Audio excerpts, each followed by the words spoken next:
Hello dear students, today I will teach you class 6 English reader.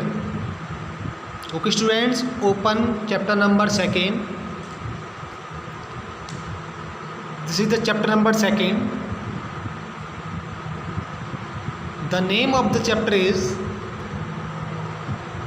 Hamaguchi saves the villagers. Hamaguchi saves the villagers. हामागुची गांव वालों को बचाता है. The villagers means गांव वाले. ये कहानी है सुनामी. एक समुंदर के किनारे गांव है. उस गांव में सुनामी आ जाती है, भूकंप आ जाता है. हामागुची इस सुनामी से गांव वालों को बचाता है. और हम आगे दिन ये करेंगे ये कैसे बचाता है. Along the sea coast in Japan, earthquakes are sometimes followed by terrible tide waves called tsunami. Along the sea का मतलब समुद्र के किनारे. Along the sea coast, समुद्र के तट के किनारे. In Japan, जापान में समुद्र के तट के किनारे earthquakes are sometimes. Earthquakes means भूकंप. आर समटाइम कभी कभार. Followed by terrible tide waves called tsunami. Terrible tide waves मतलब होता है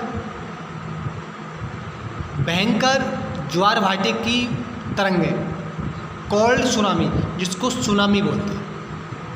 भी जापान में समुद्र के किनारे कभी कभार ज्वार भाटे की तरंगों से सुनामी आती थी. ज्वार भाटे की समुद्र के अंदर तरंगें आती हैं, बहुत तेज़ वाली ज्वार की जो तरंगें आती हैं समुद्र के अंदर बहुत ज़्यादा तेज़ी से, उनको हम सुनामी बोलते हैं. This wonderful story of sacrifice and alertness tells of such tidal wave that struck a small village Japan. ये एक अद्भुत कहानी है. वंडरफुल एक अद्भुत कहानी है बलिदान की, सेक्रीफाइस बलिदान की, एंड अलर्टनेस. अलर्टनेस मीन्स सतर्कता. टेल जो बताती है of such A tidal wave, एक ज्वार भाटे की तरंगों के बारे में बताती है. डेड वाइन जिसने स्ट्रक में ही नष्ट कर दिया था ए स्मॉल विलेज, एक छोटा सा गांव इन जापान. ये अद्भुत कहानी बलिदान की और एक सावधानी की है, जो बताती है कि कैसे ज्वार भाटे की तरंगों ने एक जापान के गांव को नष्ट कर दिया था, ख़त्म कर दिया था. लॉन्ग एगो एन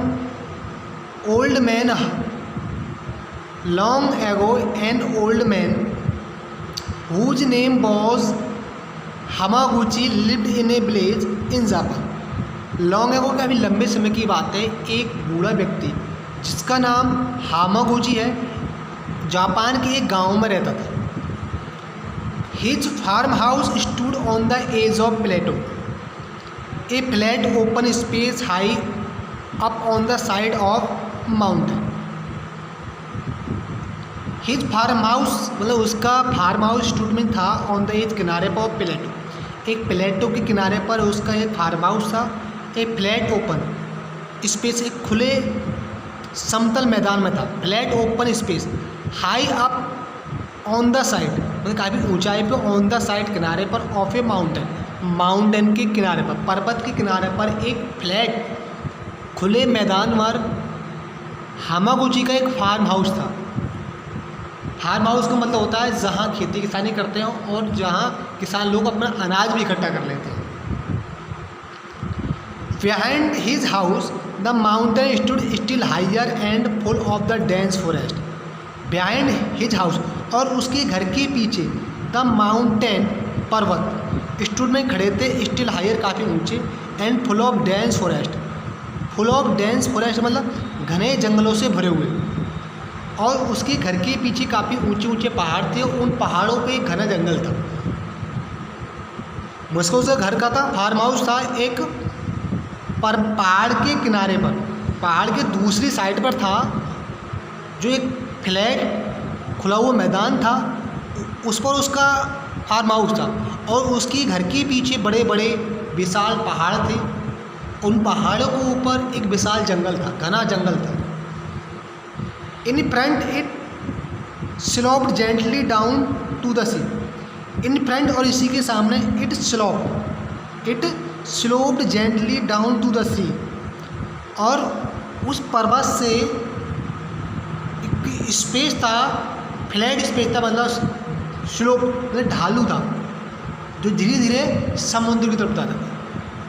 ढालू में जानते हैं स्लोप होता है, एकदम ढाल बना हुआ होता है। ऐसे ही पहाड़ से नीचे को एक स्लोप सा ढाल था जो बहुत धीरे धीरे से समुद्र के किनारे तक जाता था, समुद्र तक जाता था। At the foot of the mountain